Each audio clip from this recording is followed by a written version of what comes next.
Welcome aboard, Wingnut. I'll be your flight controller here on the carrier, so listen up. It's time to go over the basics again. Take...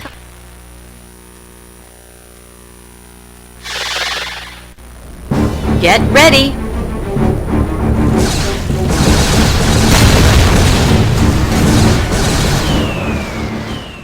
If you go onto Wikipedia and you search for Mac OS X exclusive games, you'll find that there are actually a few of them. Wikipedia lists about 5 of them. I believe a couple of them may be digital download only, but the one that really interested me the most was Wingnuts 2. And that's the game we're going to talk about here, the Macintosh OS X exclusive. So what is a Mac OS X exclusive? That would be a game like this that was really meant to only be played on a Macintosh OS X with a PowerPC CPU. So I don't think this will run on later Macs that use Intel processors, and it certainly won't run in like Mac OS X. I don't know if it will run in all versions of Mac OS X, but I know it ran in like 10.4 for me, no problem. But yeah, this is Wingnuts 2. I'm not really sure how big of a release it got. There is a first Wingnuts, and it seems to be really rare because I cannot find a physical copy of it. There are a few on eBay, but they are listed for outrageous prices. But I do know there are physical copies of it because I have seen other YouTubers with physical copies of the first Wingnuts. But from what I can tell, Wingnuts 2 is vastly superior to the first game. I believe the lowest spec here, system requirements are OS 10.4, 800 megahertz, G4. Oh wait, never mind, G4, G5, or Intel Mac. So it will run on a Intel-based Mac. So really the requirement is OS 10. Sorry about that mix-up. 950 megabyte hard drive, 512 megabytes of RAM, 32 megabytes of VRAM. So this is a Macintosh OS X exclusive. The case is kind of cheap. It wasn't a big company that made and published this game, so there were corners cut, just the disc, a manual, black and white, and it's not very big at all. This thing, Mac Fun, registration card. Installing this game was kind of weird for me, being a Windows guy, because I'm used to you put in a CD and a thing will pop up and you'll go through like a install wizard and it will install the game for you. Not with Wingnuts 2. You put it in the CD drive and it will just sit there. You have to manually copy and paste the file to your hard drive, which I thought was kind of weird. It took me a second to figure out how do you install this game. It's as simple as cut and paste. There is a code, though. Yes, there it is. There is a code, though, for the game. So let's take a look at the game, see what I thought about it. We're detecting those same temporal rifts as before, so be on the lookout for Lance Peach. This time we can jam his plane to prevent him from warping away. The closest game I really can compare Wingnuts to is the classic Time Pilot. Now, Time Pilot is one of my all-time favorite games and one of my earlier gaming experiences. And in a lot of ways, Wingnuts 2 sort of feels like a spiritual successor. It's kind of what I wish Time Pilot 2 ended up being, except it was kind of a mess and I hated Time Pilot 2.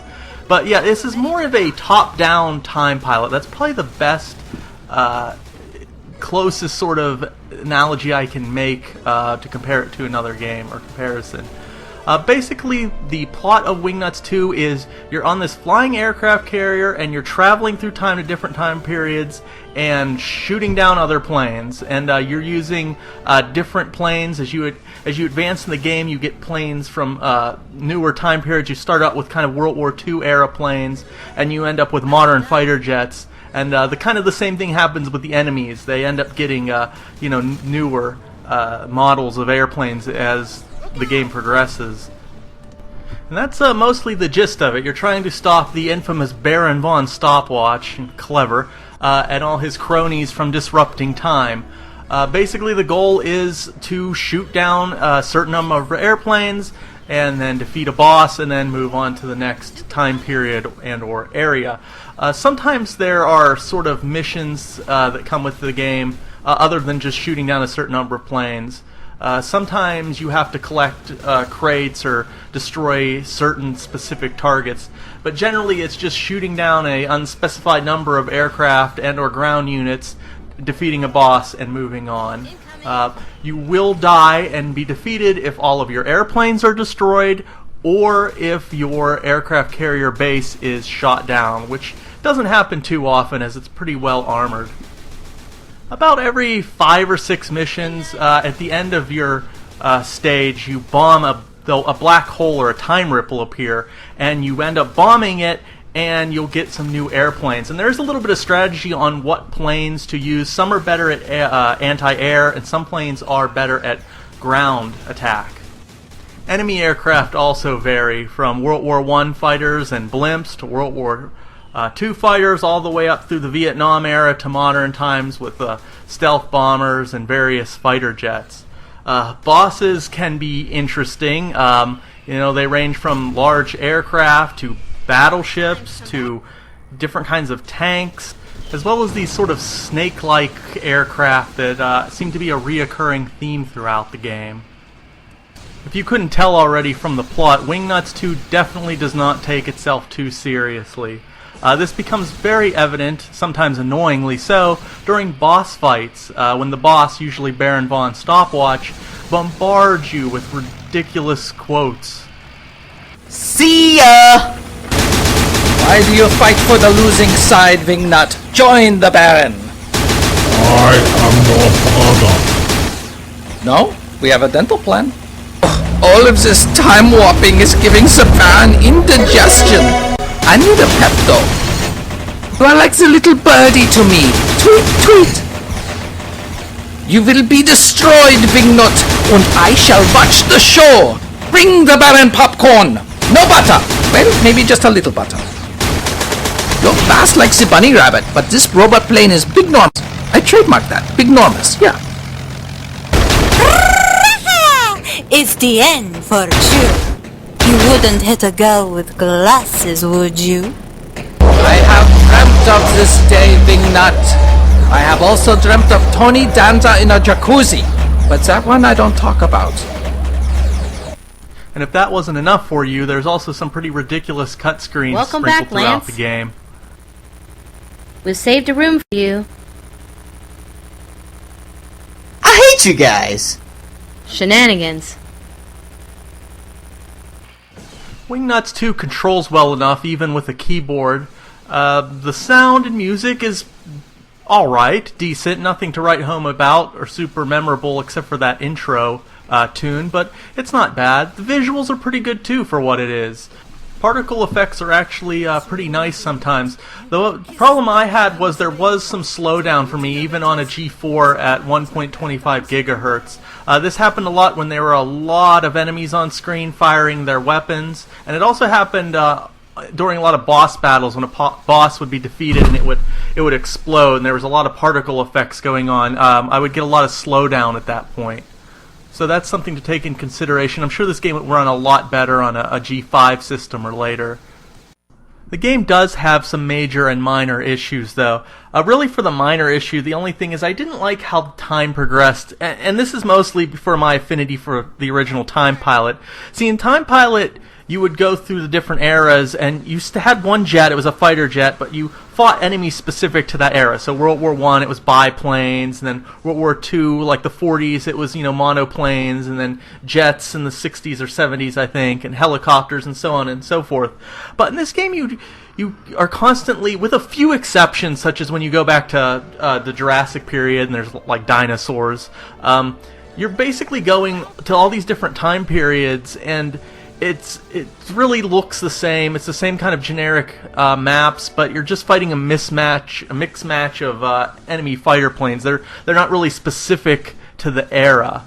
So you could be in the future in the 90s and you're still fighting like blimps and biplanes, and you could be in the 40s and you're fighting jets. So that's kind of a minor annoyance to myself.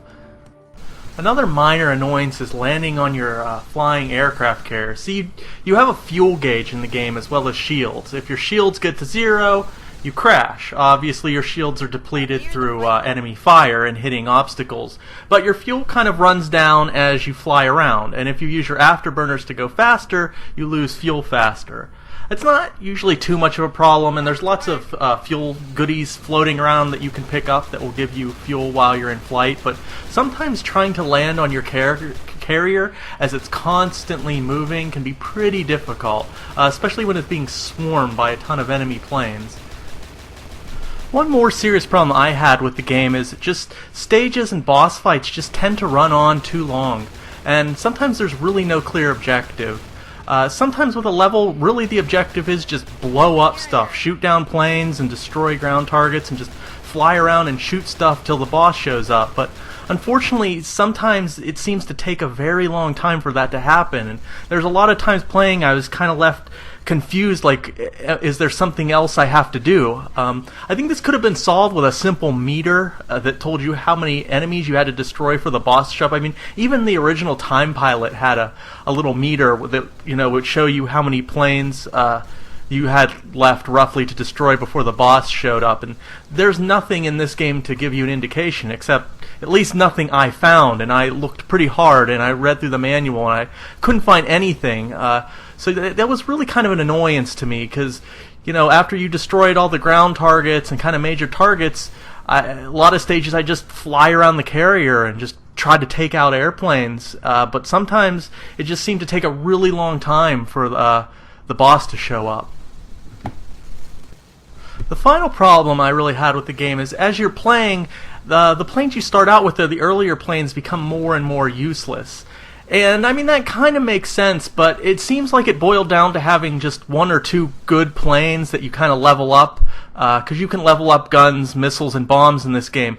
And I really only ended up with a couple mid-tier, like mid-level airplanes. The A-10 Warthog for ground attack and the F-15 for air-to-air, and if I lost one of those planes during a mission, I basically had to restart the mission, because when a plane goes down, it's gone, unless you restart the mission. And there is no saving during the mission, which kind of makes sense for the style of game it is, but you really can only save you know, in between missions. So if you were flying like an important plane that you've kind of leveled up throughout the game, and you crashed it or got destroyed near the end in the boss fight, well, you may as well start over unless you have a couple other planes that are leveled up good. But I really only found myself using a couple airplanes. Overall, Wingnuts 2 was a pretty fun game, and I have to say I did like it. I had its little annoyances, but overall I really did like it, and I did feel it was the closest thing I've played to Time Pilot for a very long time. The game played pretty stable for me on my G4. It only crashed on me once, interestingly during a boss fight, so I had to replay that entire stage. But other than that, the game was pretty stable. If you want a physical copy, they're not that hard to find. I think I got mine on eBay not too long ago for about like $25, and I see them on there fairly often. So physical copies of this game really aren't that hard to find. So yes, overall, yeah, I would definitely recommend this game. So if you have a little bit more powerful G4 or G5 Macintosh, or even an Intel Mac, and you're looking for some kind of arcadey type shooter game for OS X, this is a pretty cool exclusive game for OS X. And I really enjoyed it, and I would definitely recommend it despite a couple of its annoyances. So, thank you for watching. I know I don't do reviews too often, and when I do reviews, they don't do so well. So, let me know if you thought this was a decent review of this game. I don't think it's reviewed too much on YouTube. If you've noticed during the video, I had the quality of the capture was changing a little bit. I was experimenting with a couple VGA capture devices, and you know, I haven't figured them out so much yet, so some of the captures look a little bit better than others, so I apologize for that. Again, I'm working out the kinks in my capture system, but this was all captured straight from my G4 Mac. So again, I hope you enjoyed the video. Thank you for watching.